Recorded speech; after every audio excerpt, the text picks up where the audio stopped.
Just why is a free society so vital to prosperity in the eyes of U.S. Congressman Mark Meadows? This is American Thought Leaders, and I'm Jekielek.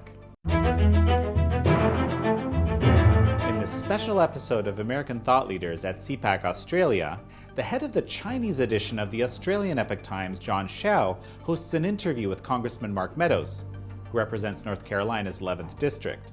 We discuss the growth of conservatism globally, the U.S.-China trade war, and the Hong Kong protests. Welcome, Mark. And you have traveled far and from the U.S. to come here. I have. And Thanks, what do you think are the common goals the CPAC Australia would like to achieve? Well, I think for me, it's all about encouraging those that have conservative thought, who believe in freedom of speech, who believe in a limited government. They don't want to empower the government to rule our lives. And yet it's been really encouraging to me to be here in Australia, to see like-minded men and women that believe that freedom and liberty serves us well. So I've been very, very encouraged just to hear some. There's lots of people that are fans of our president, Donald Trump, and so I was shocked to see so many "Make America Great" hats here in Australia. But it's been a real encouragement, I think, for us is to see CPAC grow, not just here in Australia, but on the entire Pacific Rim. If I know that there will be a CPAC Japan, there's a CPAC Korea, and for me, it's about making sure that we embrace those ideals that are very important. That's great. And do you believe Trump's tough stance on China will actually help unite the free world together? I believe so. It's difficult, whenever you take a firm stand, like the president has taken with China in particular, it causes a little bit of concern. In Australia, it's no different.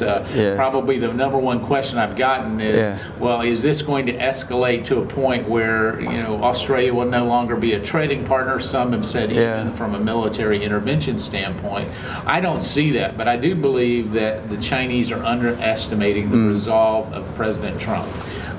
He wants to make sure that we have a respectful relationship with our Chinese trading partner, but also one that's been really built on free trade, market principles, no currency manipulation, and to the extent that we can have that kind of relationship, he wants to reset it. He's committed to doing that. Yeah, and many Australians actually believe that Australia should not be worried about trade with China because the basic principle of supply demand, because what China wants from Australia, all the natural products, the mining, the agricultural, the horticultural products, is not about if you don't have a good relation, do not stand tough on them, they will not buy because they need it. Well, and you fundamentally have hit a key area, John.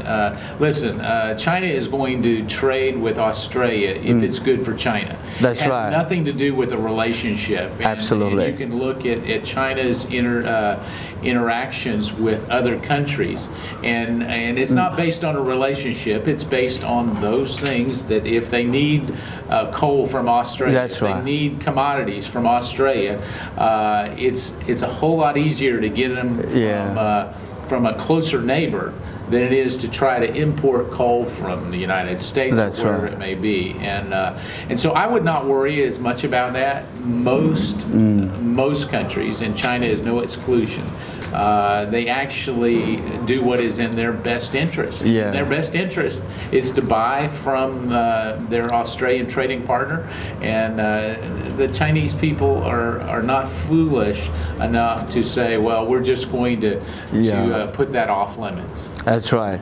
And are you, not whether you have seen it on TV, are you concerned a little bit about the Labour senators calling the banning of Raheem Kassam from entry to Australia. Well, of course, I did read about that, but here's the interesting thing. The left always does this, and I say the left, obviously there are some in the Labour Party that are not left, but most of those that are being vocal are coming from the left-hand side. If they can't win the argument, what they do is they want to ban people from having the free speech. We are better off because we have an exchange of ideas.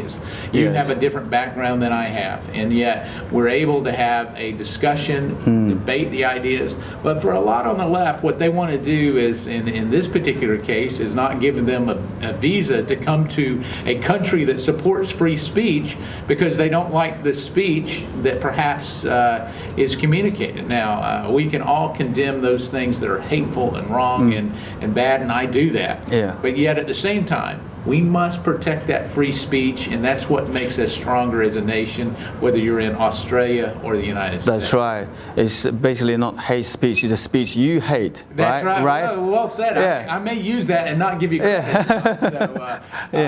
But it is. I mean, a lot of times what happens is and I'll have debates with people on the left. Try to do it with civility. You have a very different opinions. A lot is suggested with when you go on TV. You have one argument back and forth, and sometimes your argument is more with the commentator than it is with your colleagues. That's right. And yet, free speech is something that should be celebrated. It's where all the new ideas come from. That's right, that's right. And also, what is your comment on the recent Hong Kong movement? Because as an example of people waking up in Hong Kong.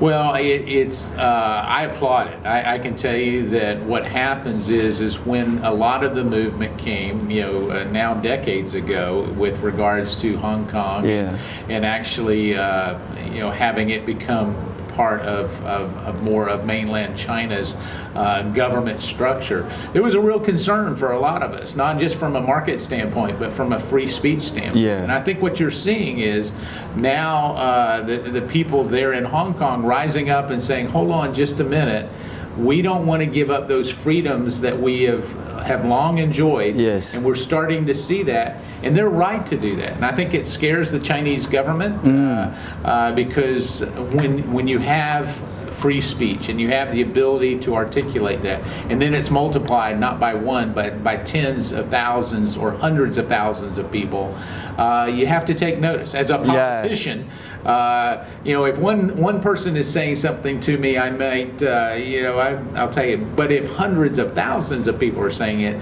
you have to address it. And so I applaud them, and yet they need to stand firm for freedom because ultimately it is that free society that is the most prosperous. John, I'll share one other. Because you can look at the region, you can look at what freedom does. The peninsula of Korea. You've got South Korea versus North Korea. You've got the 9th largest economy versus the 125th largest economy. Same people group, same peninsula. Freedom actually shows that it is helping the people. A non-free society in North Korea has not. And there's no better case study to show what freedom does. That's a very good example to show just a few meters away, two different worlds. That's exactly right, yeah. Right. And what if Communist China one day, let's say, decide to take the absolute action, use the military force against the Hong Kong people? Yeah, I think that two things would happen. And everybody looks at military force. Sadly, we can look through China's history to see that free speech, dating back to the late 1980s, is sometimes military force is used. Part of that comes out of fear. I think this is different, though. I think what we have is an economic force, a freedom, and also the taste of what economic prosperity does. And so across China, not just in Hong Kong, but in Beijing and other cities throughout all of China, they're starting to see that economic freedom actually means they have a better way of life, a better standard of living, and and people, when you start looking at that, will condemn that military intervention. I think it would be strongly denounced, not just by the United States, but all freedom-loving countries, and not just denounced, but it would have an economic impact on China that their economy could not afford. I think the retaliation would not be military necessarily. In fact, I would say that it wouldn't be military intervention. But the economic fallout is something that I don't think those in the Chinese government, President Xi, would want to see. Yeah, because this is something, again, we want to ask you about, because even though Hong Kong has this 100,000 people coming almost every day, but just a few, across the water, China has blocked, because it's firewall, all the country from knowing that. And so that's why we see the Communist China's infiltration into all the Western free world in every aspect, far and wide. And that's a concern, John. I think when you look at that, it's even a concern in the United States when we look at censorship of real news. Like you say, the firewall, so that they don't get to see that. But I also have a firm belief, just like other times where hundreds of thousands of people actually get up. Even with the firewalls, the information starts to get out. Reporting like you're doing.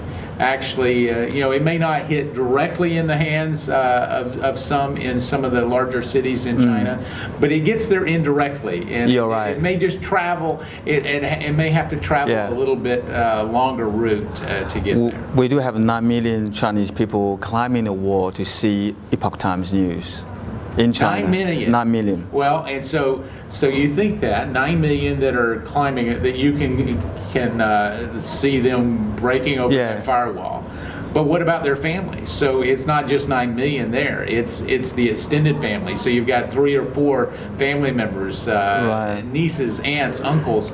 All of a sudden, yes, there's 1 billion people in China, and maybe you're only reaching 30 to 40 million, but it makes a big difference. Right. Thank you for reporting the truth. Thank you. Well, with people like you covering the truth, we can't help but succeed. So thank you, John. Appreciate it. Thank you. All right.